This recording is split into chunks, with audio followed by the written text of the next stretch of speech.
Institute for Conservation and of Historic and Artistic Works. Go ahead, Susan. Hello, everyone. I'm really pleased to see how many people are here today, and we have a lot of people that will be joining us as we start. So welcome to today's webinar. I'm just going to go through a few things. We have upcoming webinars.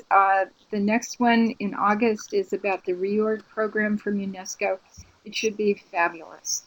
And then in September, we're going to have a webinar on carrot taxidermy. And in October, we have two, one on insurance and one on labeling and marking objects. And the ads for those will appear fairly shortly. And we now have conservators and preservation professionals that are monitoring the discussion board on the Connecting to Collections Care website. So don't hesitate to ask questions. Please join the conversation. And remember, to participate in the discussions, you need to be a registered member of the online community with a password. You can do everything else, including read the discussions, without registering, but in order to post something, you need to register.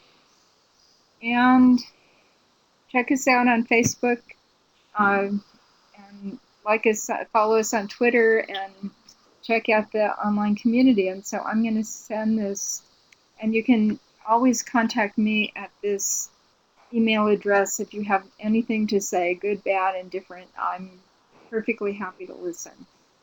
And at the end, we're going to post this again, but there'll be an evaluation. The evaluations are really important, so I'd really be happy if you take the time to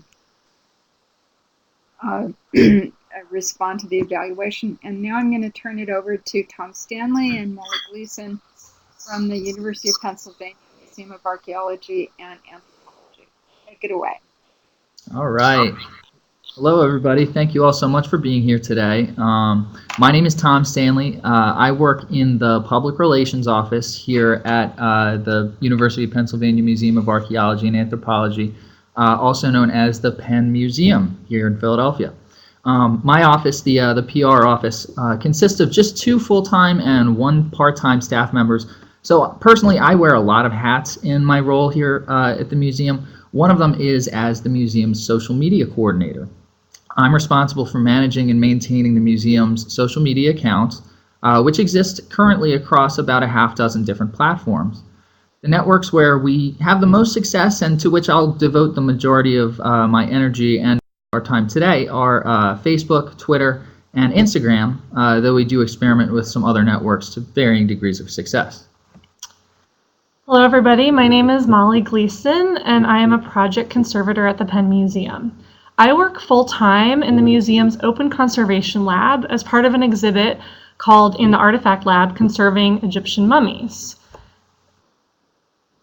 Sorry, I'm going to advance my slide here. So these are just 2 images of what that Open Conservation Lab looks like.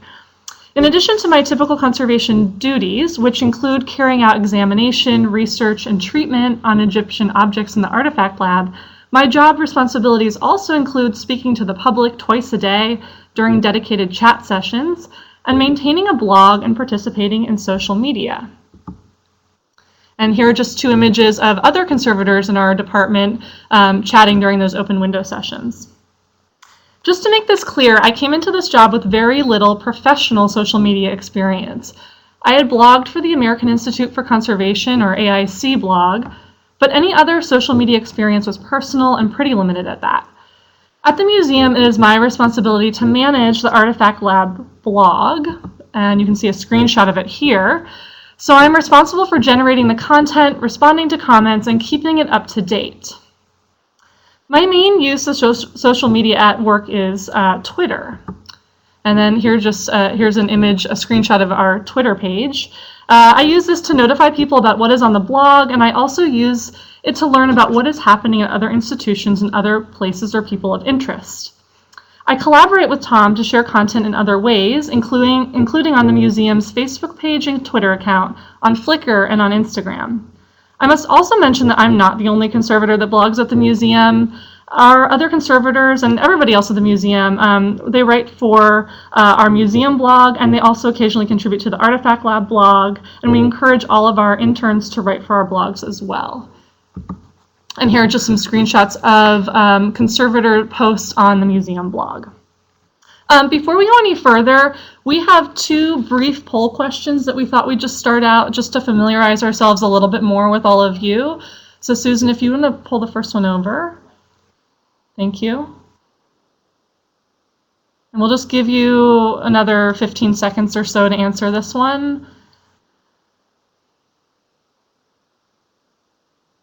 So it looks like we have a real variety of representation, which is great. Okay. I think that's good. And Susan, could you pull the second one over?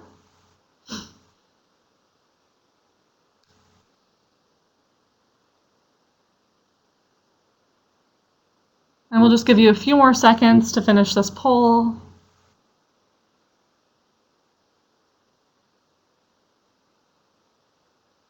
Okay, great. Thanks, everybody. This is interesting information for us to collect. So folks, before we go too much further, we should talk about social media on a fundamental level and what sets it apart from other online content.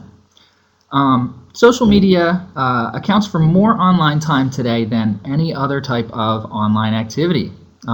Here, as you'll see, in the first half of 2014, this survey found that a full 28% of all online time was being spent on social media. Furthermore, the top 100 most visited websites worldwide include a variety of social media channels. Facebook is the second most visited website on the web as of March 2015. Twitter is not far behind at number 8. LinkedIn, which is a platform for professional social networking, is at number 12. We've got Reddit, which is a combination news and social network, coming in at number 24. Instagram at number 34, Pinterest at 35, and so on. If you're looking for places where people are already spending their time and devoting their attention, social media is the place. These sites are roughly defined as online spaces where people can incorporate other users into their own network and share with them updates of various natures, generally based on text, photos, videos, and links to other pages. So lots of people use social for lots of different reasons. They'll use it to connect and keep up with friends and acquaintances. They'll use it to broadcast what they care about, what interests them personally, and what matters in their own lives. And they use it to find out about news, events, and interesting things that they didn't know about when they woke up this morning. As others in your network contribute to these massive conversations, you and others can interact with other content by liking it, commenting on it, sharing it from your own account, or even in some cases voicing your disapproval of it. As I'm sure you know, businesses like cultural institutions have the ability to create institutional accounts for their own organizations to contribute to that sharing of content. And right here is the cornerstone of why museums and historical houses and other cultural institutions should be using social media to share their content with the world. People are already putting their eyes on social media en masse and sharing content from every corner of the internet. These platforms serve as a way to aggregate content, to capture the attention of existing users on those platforms with interesting links, photos, and videos, whose interaction with your content will often lead other users to discover your account and then possibly take the time to learn about your institution. So what do we mean by content? Well, the content you share via social media should consist of individual examples of how your institution works towards its mission.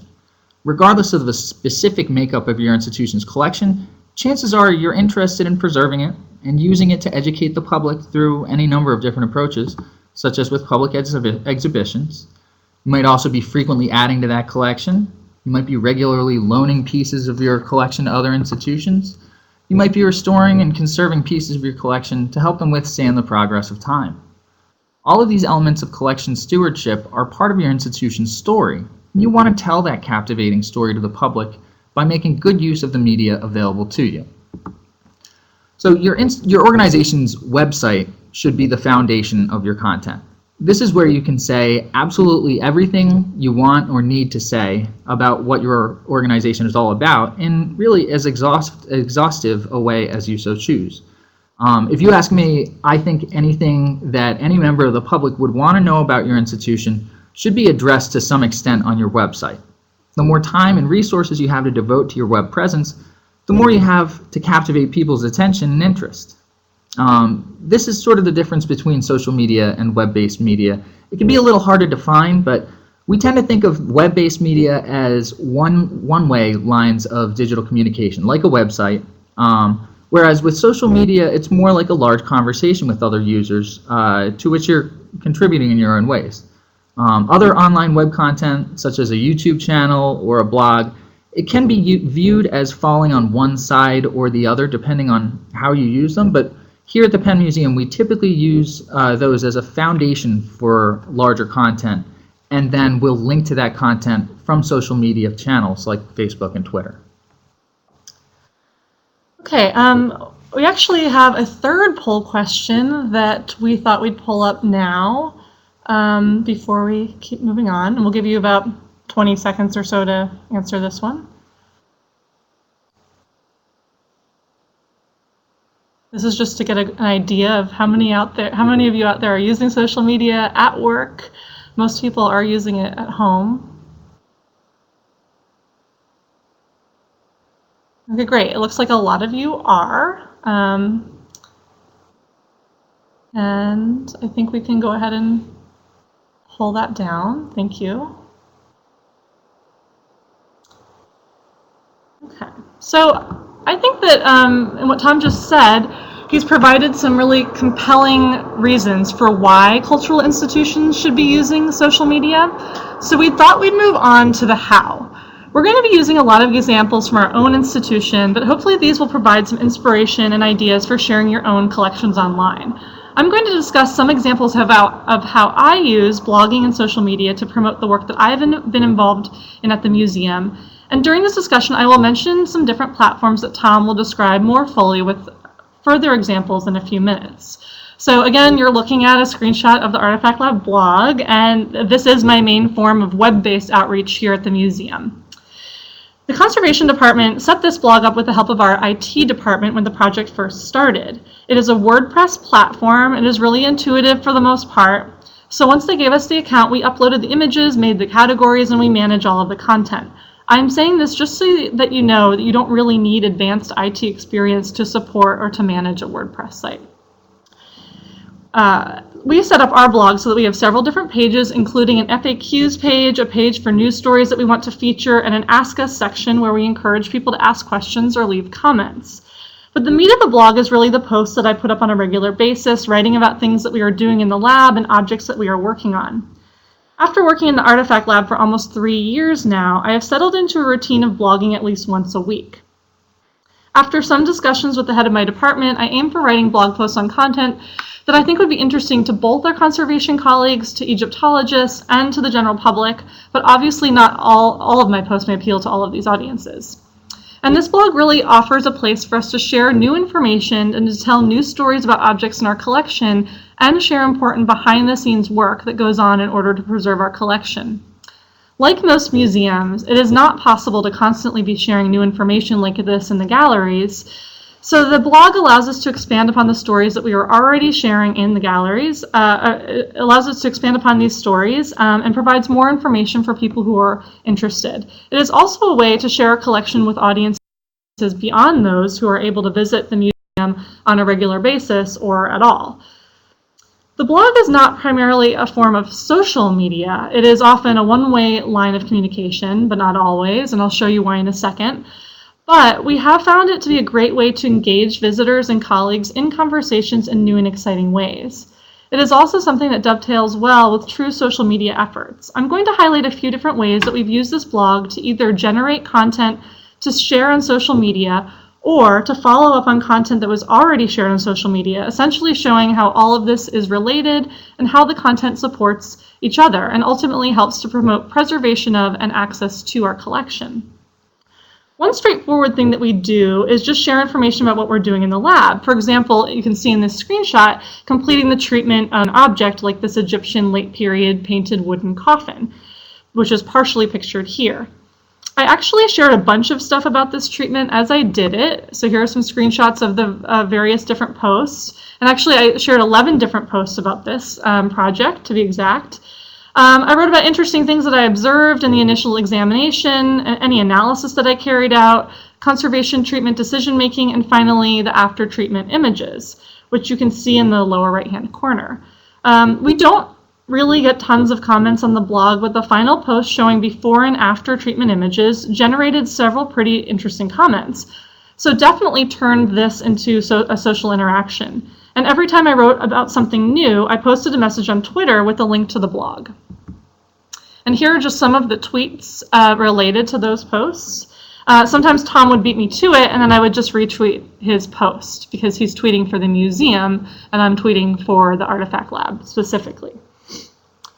During this time, I also received some emails from colleagues with questions about the treatment. By putting the content and images out there on the blog and through social media, I was creating a new way of engaging with my colleagues and offering opportunities for correspondence and professional exchange, again, using the blog to create social interactions. Another way that we use the blog is to follow up on things that we have already posted on social media. For example, when we were working on an inventory of our Egyptian collection in storage and came across a tiny animal mummy. We wanted to x-ray it, so I snapped a photo of the mummy with my phone and sent it to Tom to see if he thought it would be good content for the museum's social media sites. Guess what this is kind of thing. He immediately posted the image on Facebook and Instagram, and you can see these two posts here. And if you look on the right-hand column on both of those posts, you can see how we immediately got a lot of comments and likes. He wrote, "Place your bets now, we were about to x-ray this mystery mummy." When we x-rayed the mummy later that day, I sent Tom the x-ray images to post for a follow-up. And here are the follow-up posts. And I then blogged about this, and here's the blog post, and then promoted the little mystery on Twitter, on the Artifact Lab Twitter account. So this kind of thing is definitely popular. It created a lot of different content. It's engaging because you're not just providing this content, but you're asking people to weigh in and be a part of the discovery process via social media. A third type of post I create on the blog and then link to on Twitter is a summary of a lecture or conference I've recently attended. Here's an example. I really like these posts because they're pretty straightforward, they kind of write themselves, and they allow me to make connections to other institutions or people. I make sure to tag these posts with the name of the conference. You can see I've pointed this out with the red arrow on this slide, or institutions or people involved, so that when people are searching for more information online, they will possibly run across my blog post as a result. If I can't attend a conference or something of interest, but I'd like to know more about it, I could recruit someone who is attending to write a post for me. This is yet another way to engage more people and make it more social. I also like to connect posts in some way to original content that I have produced, either a link to an object that I worked on or a topic that I've researched. This helps direct attention back to the work at our own institution. And speaking of recruiting other bloggers, guest bloggers are really the best. While I've done most of the blogging for the Artifact Lab blog, and some other conservators, like I said, in our department, they have contributed as well, I'll also occasionally ask interns and sometimes people who aren't even working here at the museum to write posts for us. It not only helps relieve me of some work, but also helps provide some variation in the content. One of my favorite guest bloggers is a now 12-year-old rising 7th grade student from Atlanta, Jessica Schwartz. Jessie and I met 2 summers ago when her and her family visited the museum. She was immediately fascinated by watching us work in the lab. She has returned to the museum several times in the past 2 years, and we invited her behind the scenes to learn about what it is we do in conservation. I asked her to write about her experience visiting us for our blog, and I wrote something about it too. As it turns out, her father has a special connection to the museum as well, and subsequently the whole story of Jessica and her father's connection to the museum was written up in a front page feature in the Philadelphia Inquirer. We like to link to pertinent news stories on our blog as well, so of course we featured this one on our list. Now, Molly here and the In the Artifact Lab exhibition have been pretty much endless sources of content for me as a social media manager. Obviously, when the piece in the Inquirer came out, I went ahead and trumpeted that from our social media channels. It's a great idea to use content that was created by other people, especially when it talks about your institution, because it's a win-win situation for everybody. Doing so gets more people to read that publication, which the writer and publisher will certainly appreciate. It humanizes your brand to a certain degree in showing that someone else in your organization, a real person, is reading and appreciating some of the same publications that some members of your audience are probably enjoying. And of course, it gives you free content that you don't have to take the time to write or create yourself, and that's a huge bonus. But Molly here has given me so much more than that, just that one news article. The In the Artifact Lab exhibition is a constantly changing environment where every time I visit, no matter what Molly's doing, it's different from what was going on the last time I dropped by. Whether that's because she's performing a different part of her duties or because she's looking at a different piece in our collections. Both of these changing elements provide unique snapshots of the overall purpose behind Molly's work in the Artifact Lab exhibition, and they're perfect for me to share via social media, not to mention for visitors to experience during their own trip to the museum. Furthermore, Molly and the other conservators who work in the Artifact Lab are themselves a big part of why this exhibition is such a goldmine of social media content. These are real people working in here who open the window twice a day and answer questions from visitors about their work every day. And that human element of the story makes it a lot easier for a lot of people to really get engaged and excited about the work that they're doing and about the objects with which our conservators are working. But you don't necessarily need to have an open conservation lab in order to have great social media content. The Artifact Lab exhibition is only a small part of what we share on the general social media accounts for the museum. Just like your own collection has, our collection has plenty of different objects at our disposal that can serve as the basis of content that lends itself really well to sharing. As an example, what you're looking at right now is a screenshot from the Penn Museum's online collections database.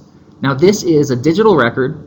It currently includes entries representing over 700,000 objects here in the museum's collections. It has more than 150,000 photographic records. The entries herein range from fairly basic, listing an object type, material, provenience, to rich entries with deep descriptions of the object written by museum curators, and references listing exhibitions in which the object was included, bibliographies through various museum publications. This database is a practically endless source of social media content for me, and its individual entries all serve to illustrate what we're all about here at the Penn Museum in their own little way. Depending on where I'm sharing it, my approach is going to be a little different. So let me demonstrate that a little bit. First, we're going to look at Facebook. Facebook offers you 4 unique ways to post an update from a company page. One is a text update, which consists only of written text with no extra bells and whistles. Another one is a link post, where if I paste a URL into this text box, into the caption, a handsome little summary of the page to which I've linked will appear below my text. Once that summary has popped up, you see that summary there, you can go into that caption and delete the URL from the text box, and the link summary will stay there. It just looks, the caption looks a little cleaner without an ugly link at the end of it.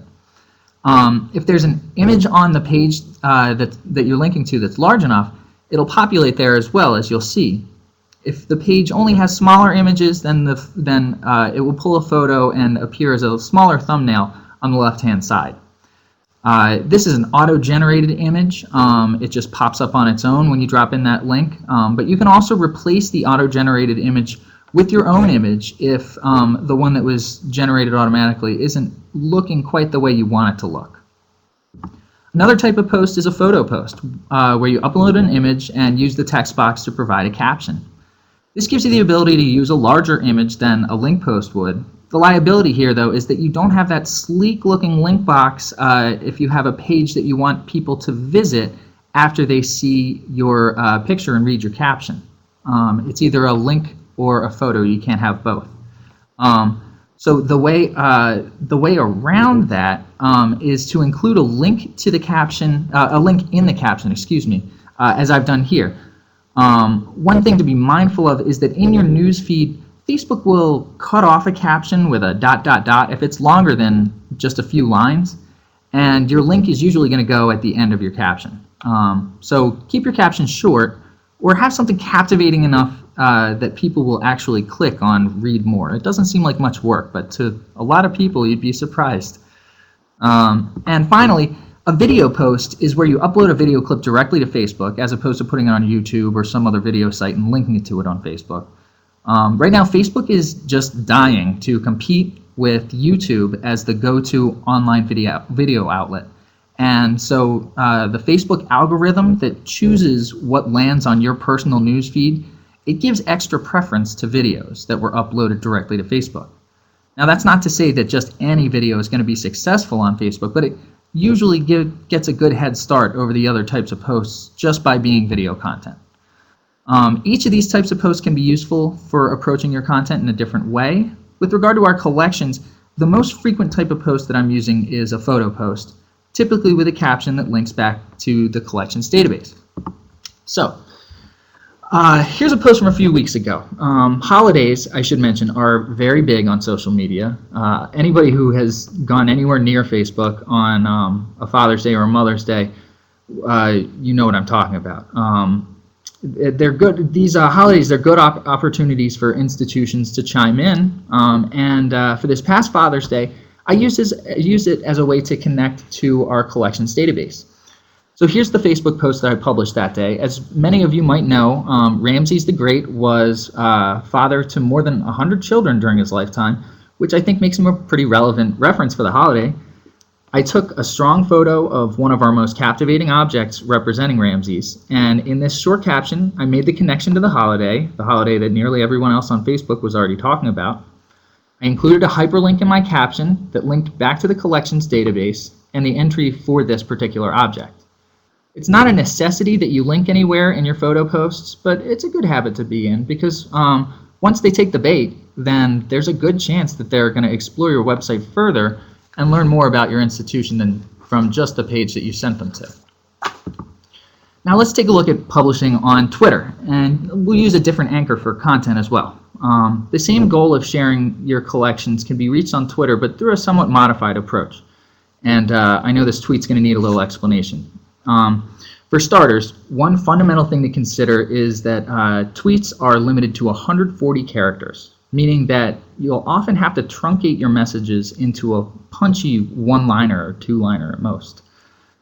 Twitter also allows you to allows you the opportunity to post images and hyperlinks, both of which you'll see here. But the problem there is that both of those also cut into your use of characters, which makes your punchiness even more important. And particularly on Twitter, hashtags, which are words or phrases that are marked by that pound sign in the front, those are an important way of connecting with other users. Someone who's interested in Native American wampum, for example, they could search for the hashtag wampum on Twitter and find tweets from others who are talking about wampum, and often those tweets link to richer content about wampum. But hashtags can also be used in funny and creative ways as well. Twitter's homepage shows users hashtags that are trending, which means that they're being heavily used currently, and institutions can often play with these hashtags when they're relevant to them. So here's a tweet from over the winter where the hashtag ruin a classic rock song was trending. I saw an opportunity to share an example from our Egyptian section, and it went over very well. Thanks to other users retweeting and commenting on this one tweet, it gained over 14,000 individual impressions on users on Twitter, which is considerably more people than we even have following our account. And it brought dozens of people from around the world directly to our website, where they were able to learn more about the museum and its Egyptian collection as a whole, as well as about the broader story of ancient mummification, which is elaborated upon on this page. But you don't necessarily need a big database of your objects, nor do you need original content quite as dense as ours in order to put together some quality social media posts. Here we have a recent post from the museum's Instagram page. Instagram is a unique social channel in that it relies completely on photos or videos and their captions. You can't post there unless you have a photo or video in your post. You also can't include hyperlinks to other websites in your captions. You need captivating visual content or you have nothing here. So while I often use Instagram to simply share some of those great photos that we have waiting for me in our collections database, I'll also use it to show ways in which we're using our collections to engage our visitors.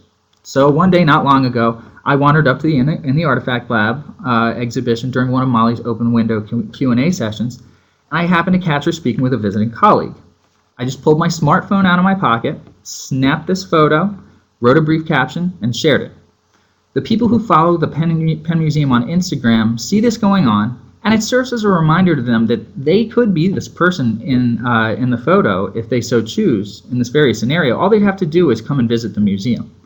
This whole process took about 10 minutes or so. I should note that Instagram relies on mobile technology. You can see it from a computer, but in order to post content, you need to be using a smartphone or a tablet. And I know this post is back talking about Molly again, but your photos on Instagram can be based on just about anything. Objects in your collection, archival photos, visitors to your institution, the list goes on and on. A little creativity can go a very long way.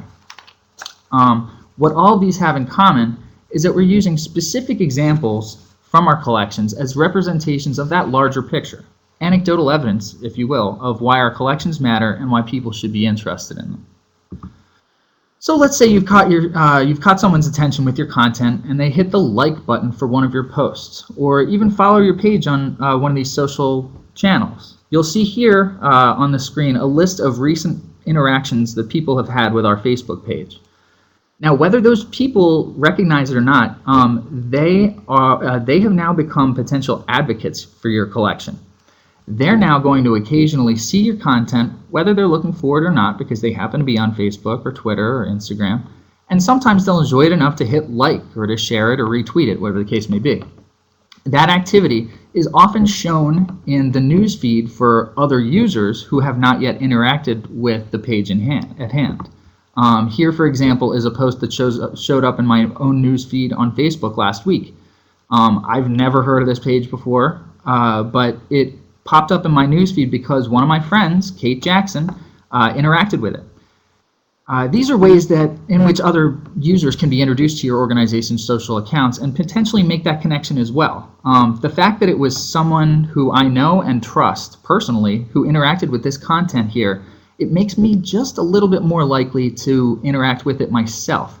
It's almost as if Kate Jackson had herself publicly endorsed this page. And the more of these high-quality impressions that your page can make on someone, the more likely that they are going to be not only to share your content for you, but also physically come and visit your collection and post their own photos and experiences with it, as well as, of course, talk about your collection in forums outside of the social media spectrum, like regular old face-to-face conversation.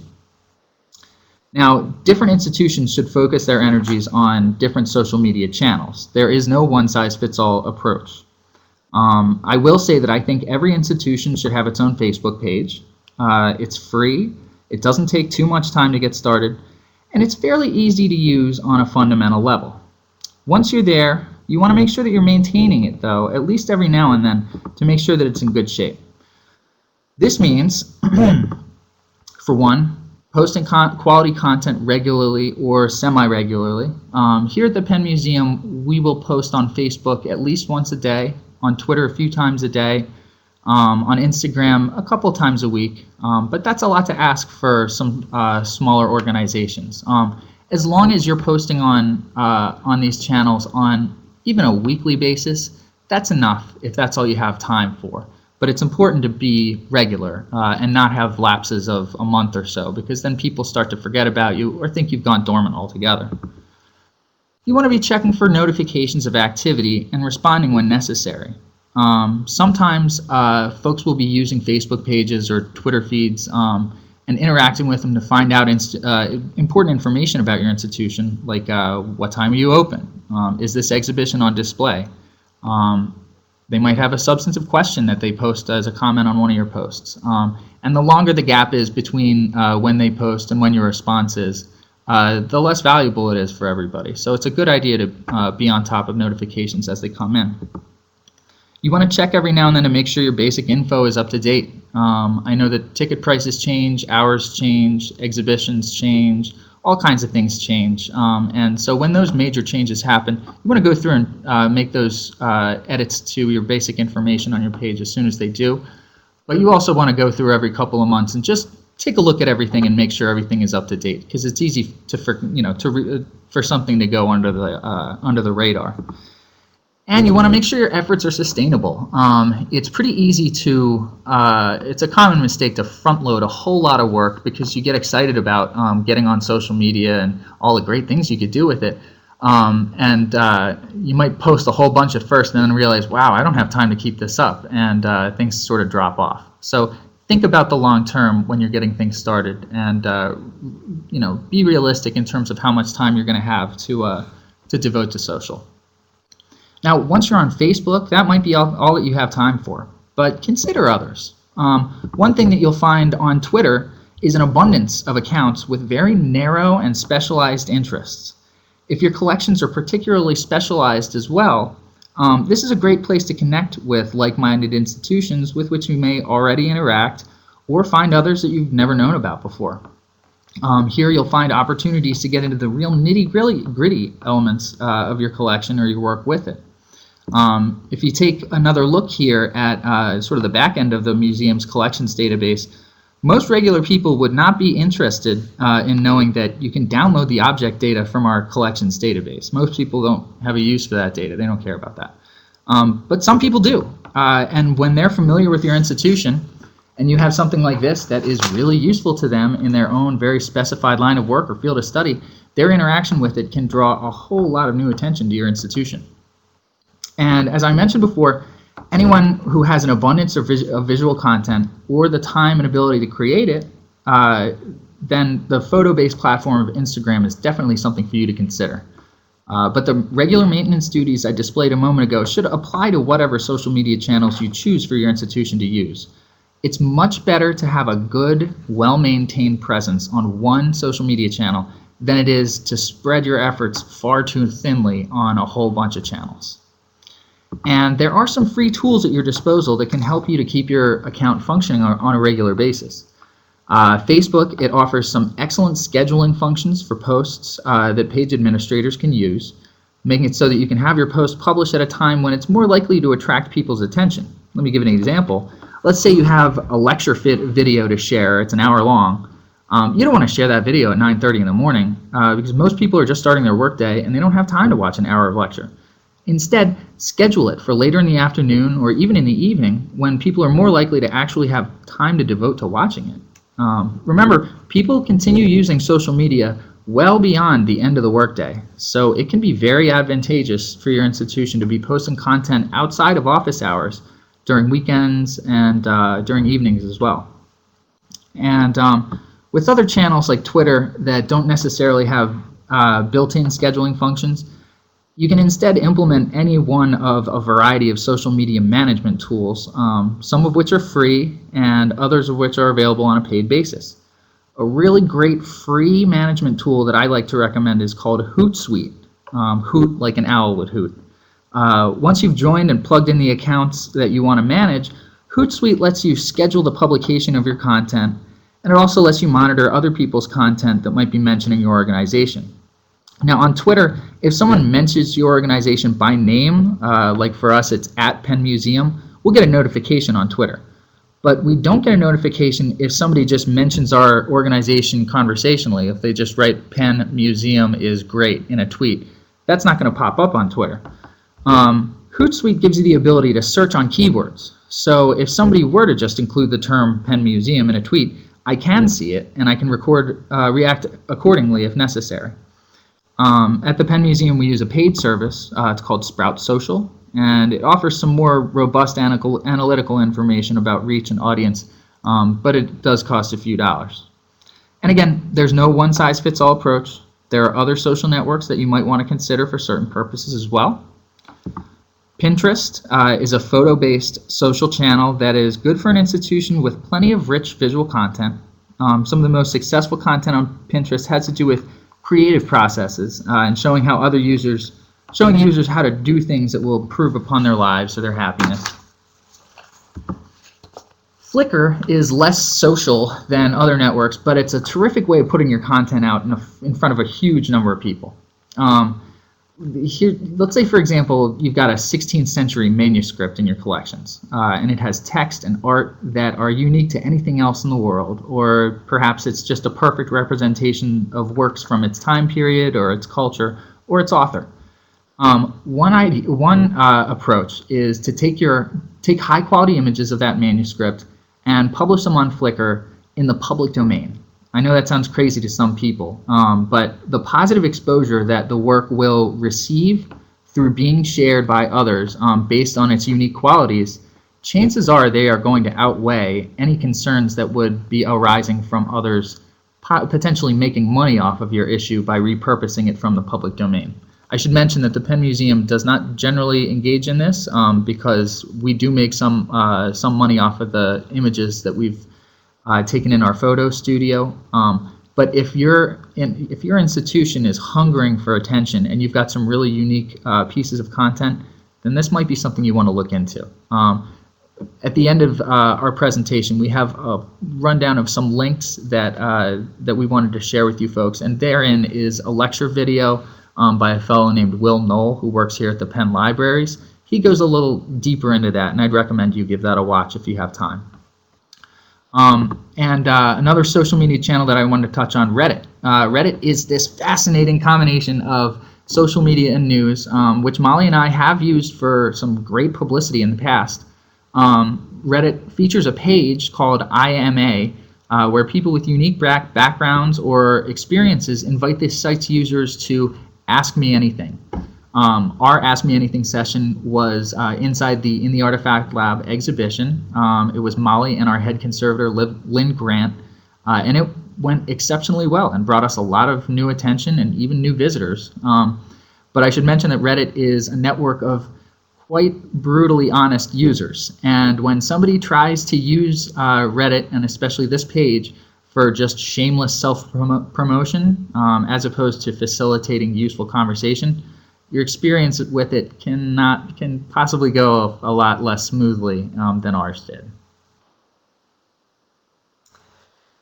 So here at the museum, we are really fortunate to have a social media guru like Tom Stanley. I'm sure you all will agree with me. But I think that Tom and I both want to emphasize that social media efforts do not have to be complicated, difficult, or time-consuming. And the nice thing about social media is that it does not have to require a huge commitment. You don't need to have somebody dedicated to it full-time.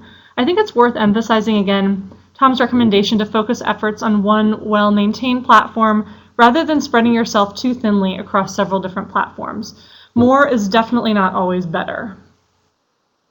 Yeah, in fact, when I started managing the social media accounts for the Penn Museum, it was about 2.5 years ago, and at that point I was only a part-time staff member, and I, at that point as well, had plenty of other responsibilities on my plate beyond social. I did a good job with it. I kept all of our accounts functioning on a continuing basis. At that point we were only on Facebook and Twitter. Since then I've been made a full-time employee, and I have more time for things like posting more frequently and branching out onto new social platforms. But a single person working part-time was able to sustain the social media presence for an institution our size. And I bet the same would very, very likely to apply to many of the institutions you folks are representing. Personally, I have found blogging and sharing my work through social media to be extremely rewarding. I have connected to colleagues in ways that I normally would not. Being active in social media has made me more aware of ongoing work at other institutions, and it can be a lot of fun. I think the key is to finding a way to fit it into your daily or weekly routine, to not stress too much about coming up with amazing content all the time. You can let your collections and your work speak for themselves, and people are going to be interested. So you can really just keep it simple. So, and this is something that I've really learned along the way.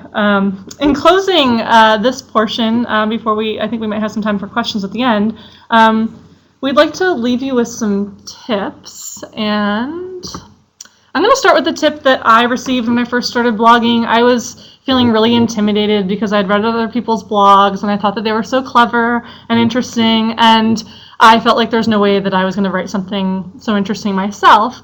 And I was told something that really helped me, which was don't feel pressure to be particularly clever or funny, but don't be afraid to have fun and use your own voice. And that's really what blogs are for, and it's what makes them more interesting and engaging. They're not academic writing.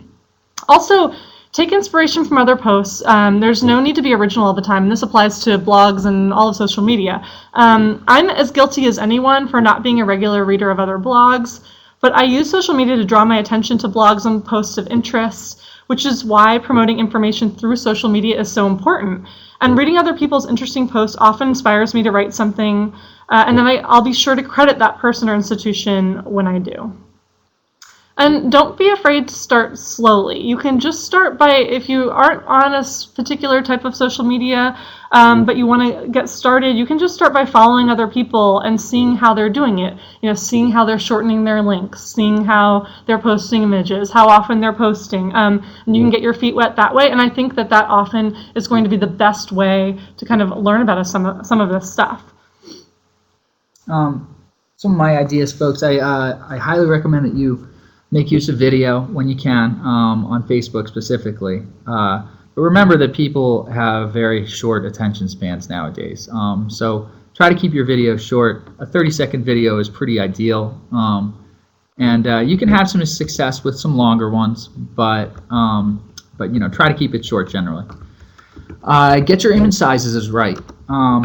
There are a lot of different ways to have an image appear on Facebook, and depending on the way in which you're posting it, and on Twitter as well, and Instagram. I mean, Instagram is just square photos, but with Twitter and with Facebook, sometimes you can put up a photo and it displays in kind of a wonky fashion. So do a little research in terms. It doesn't take much, but I would recommend you look up some of the ideal image sizes for these social platforms. In that list of links that we have at the end for you, one of those is a great summary of image size recommendations for Facebook. So take a look at that, I would recommend. Give proper attribution for content that was created by others. I'm speaking specifically here with regard to photos. We haven't run into any issues as the Penn Museum in terms of misappropriation of other people's content. But when somebody is taking a photo and has asked for an image credit, then do your best to give it to them. When you're able, tag pages for other institutions if they've provided you with content. Sometimes the link through to their page is going to be enough, but remember, this is a community, so be friendly.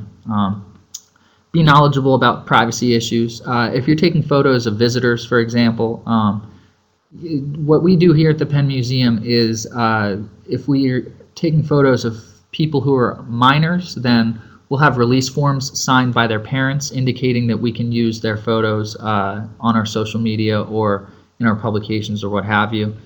We keep signs at our desks indicating that people who are over 18 can be photographed at any time, and if they'd like for that not to happen, they should notify a guard. They never notify a guard. The signs are there. Sometimes people, I'm sure, aren't seeing them, but we have ourselves covered in that regard. Deal with criticism gracefully as it comes in through your social accounts. Sometimes people will have a snarky comment to put on your Facebook post, and sometimes you just have to live with it. This is how social media works. People will comment on things that they don't know about, and sometimes they'll say things that are rude, but are valid. And so, be mindful that this is what it is. It's a community of users, and they're going to speak their mind every now and then, especially if something strikes a chord with them. Don't be afraid to delete things off of your page that are really malicious or threatening, or have any kind of swear words or racial slurs or something. Those don't belong on the Facebook page of a cultural institution. And lastly, keep an open mind, because this field is always changing. Instagram is only a few years old, Twitter only a few years older. I'm sure some of you might remember MySpace. Well, that doesn't really exist anymore. And who who knows how the ones that we're using are going to be faring a few years from now. As new technologies appear, check them out. Think about whether they're going to work for your institution, and embrace them if you have the opportunity. Don't be bashful. Don't be scared. So there are tons of tips and ideas out there. These are just a few that we wanted to share in addition to everything else that we've covered today. This final slide that we put together are just a few additional links to other sites and articles that may help answer additional questions that you might have or help you along the way as you get involved in social media. The very first one is a link to the AIC Wiki, a page on PR and outreach, which is, it's a wiki, so it probably, we need to update it, but it gives you it's a nice foundation for some of the different platforms that are out there. And we've gotten, I just want to, before we go on, I just want to say that we're getting some really interesting comments and questions in the comments box, and so we really appreciate all of your very engaged, our engaged audience today. This is great. We kept going, and we wanted to ask 2 additional poll questions. So if we could just quickly pull up the next poll. We just wanted to get a sense of how many different web-based platforms you're all using for work-related purposes, not personal. So obviously Facebook is a big one. Facebook's always the winner. A lot of people on Twitter too, and a good amount of people on Instagram. Good. Yeah. And Tumblr number 4, that's interesting. Yeah. All right, some interesting numbers there. Great. And then finally, we're interested in knowing which of these platforms or any others that you found to be the most useful for your own needs, the needs of your institution. And if you could just please answer this question in the chat box. And while you do that, we have a lot of questions that we know we won't be able to get to all of them, but we might be able to pick out a couple that it would be good to address right now, that we'd have time for. So let's start at the top. Margaret Brooks, Pembrokeshire. Hi, Margaret. Do you have problems with data protection images for images of items? I wouldn't say that we do. We have a lot of data here, but thankfully we have a pretty active and engaged IT department. We had most of our data on physical servers here, and we've recently moved to a cloud-based service called Box. It has its bugs, but I've definitely found it to be a pretty helpful system on the whole. It certainly does cost some money, and I wouldn't be able to speak to how much, but I wouldn't say that we have any major problems with data protection for our images. Tom, I noticed in the comments as I could look at them during this that a lot of people were commenting and asking about image protection and watermarks and putting images out there in different social media sites. And I first want to say, I feel like it's important to not be afraid of sharing images. Mm-hmm. Tom can speak to this more from a technical perspective and the privacy issues, but you kind of touched on this, but it might be worth addressing again. Yeah, I would say that remember that with most of these platforms, they're not going to have the ability to once you post your image there or video or what have you, it's going to be it's going to be sized down considerably so that the site will be able to publish not only this but all the hundreds and thousands and millions of other posts that are coming in as well. So even if you take a high quality image and pop it into Twitter, or rather, Twitter or Facebook, it's not going to be coming through quite as high quality as when you put it in. And what I like to do is I like to size it down to really just the size that it needs to be and not any larger. And I'll share it there, and somebody could go in and take it and repurpose it somewhere else online. But these aren't, once I've sized it down, and it's not necessarily a printable image anymore, and while there could be some concerns, they're outweighed by the attention that I'm bringing to the objects. Another thing, sorry, Tom, I'm going to jump. There's another question that just came up in the comments box, and I know we're not going to be able to answer all of these, but somebody asked if we could please address issues with naysayers, people thinking maybe social media isn't outreach. And I mean, I feel like it so speaks for itself. And like you said from the beginning, you know, that everybody, those numbers of how many people are on these different social media sites. But like how in your job, you know, how well supported do you think this is from the museum, and how has that been a challenge for you? Yeah, sure. There are definitely naysayers and people who don't think it's worth worth their attention. But I would look at the decline of print as a really a testament to the growing importance of web-based content and social media in particular.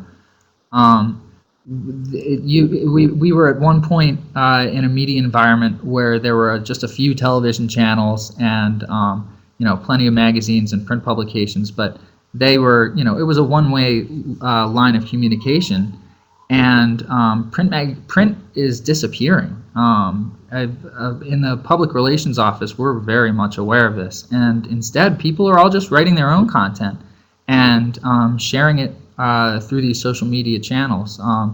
As print declines and as web-based media grows, I think the folks who are naysayers about it will have to come to terms with this eventually.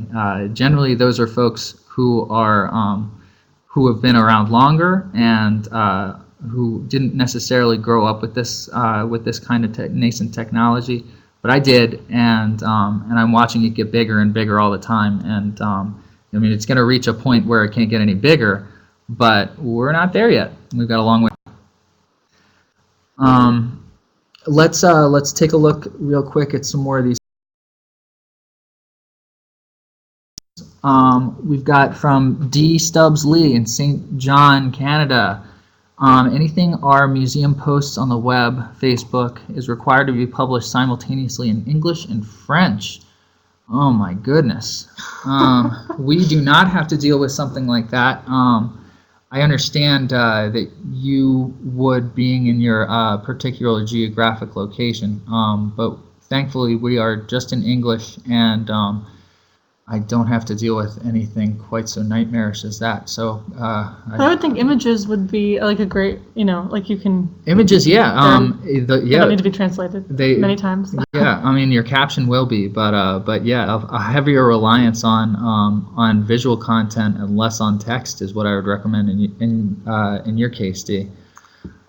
Generating short links. There's actually a lot of people who answer that in the comments box. So okay. If you didn't see that, it's a website. I prefer to use a website called bit.ly, bit.ly. If you type that into your browser, your URL browser, you're going to get right there, and you can make an account for yourself for free, and you can save every link that you pop in. You're going to have a history of all the links that you've popped in and how many times people have clicked on them and where those people are. It's a great tool. I'd recommend it. Twitter about to increase the limit from Brad in Pocasset, Massachusetts. That would be great, Brad. I haven't heard anything about that, but I'm all for it. Registering hashtags. Lisa, I have not registered any hashtags before. To be honest, I've never heard of such a process, so I'm curious, and I'm going to look into that after I get off of here. Image protection, we sort of touched on that earlier. Image rights, if you have some image rights information that you really wanted to include, you're right that on Twitter we would be running out of space given the 140 character limit. We'd be running out of space pretty quickly. What I like to do is I like to go onto Photoshop, or an alternative to Photoshop. There is one that I mentioned in that helpful links piece in our presentation. But just go in there and physically add one to the photo. Unless you've been given specific instructions, don't ever modify this photo. Chances are, if you're adding a photographer's name to the photo in modifying it, they're going to be okay with that modification. I think we have like less than a minute left. We got 1 minute left. Yeah, we have 1 minute left. Somebody is just asking in the comment box about, do we have interns posting for us? We definitely do. The Artifact Lab blog that I moderate, I'm the one checking things, and nobody checks my posts. They go directly up. Our blog. Our blog, we do have our chief of staff keeping an eye on our blog. He approves things and then sends them to our web manager to post. And as I'm writing my blog posts and my web content, my social media content, I am keeping in touch with curators for the curators and keepers and experts here on staff. And even if it's if it's not too extreme of a content, not too detailed rather of a caption, then I'm typically running it by somebody and saying, hey, does all this look okay? Did I phrase this correctly? That kind of thing. I think that's all that we can do for now. Thank you, everybody. Please do the evaluations, and we'll see you next month. Thanks, everybody, for tuning in. Yeah, this was great. Thanks, everybody. Thank you. Bye-bye. And next month, remember, excuse me, the reorg webinar. So thank you, Mike, and thank you, Molly and Tom.